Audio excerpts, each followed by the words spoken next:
Dje Europa dhe bota ndigjoj më fuqishëm se kur zërin e shqiptarëve, jo vetëm në Tiranë dhe në qytetet tjera të vendit, por dhe në metropolet kryesore të Europës, dhe sot në Shtetet Bashkuara shqiptarët protestojnë pranë përfaqësive të narkokratit Edi Rama.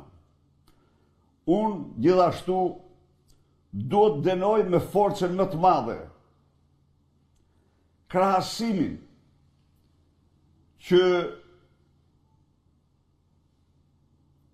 Edi Rama u bëri protestuesve me falangat e Hitlerit. Ky është një akt jashtëzakonisht i rëndë.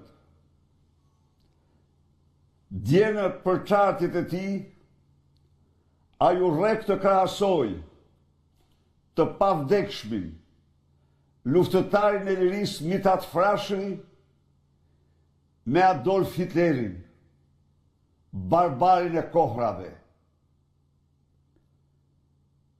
Për fajin e vetëm se ata përdorin protestuesit, përdorin një slogan të mirënjohur të Mithat Frashërit, kreu të ballit kombëtar, projektit cilit për Shqipërinë ishte projekti më madhështor i kohës.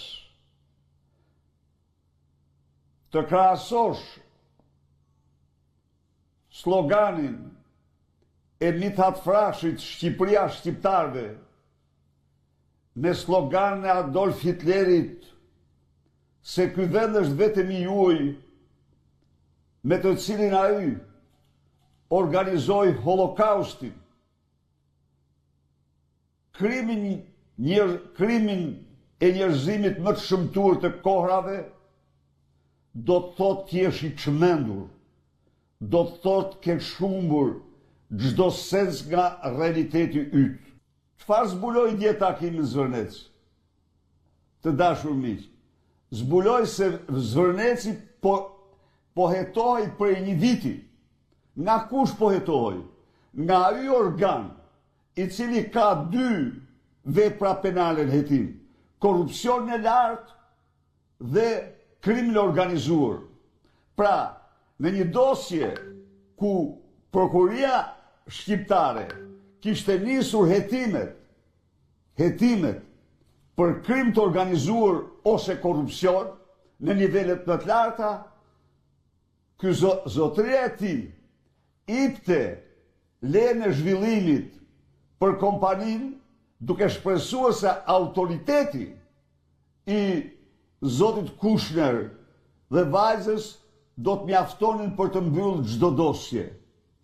A nuk është ky një kurth i shëmtuar, i një të paburri, që bën çdo lloj akti për të përlyer cilin do për përfitime të veta?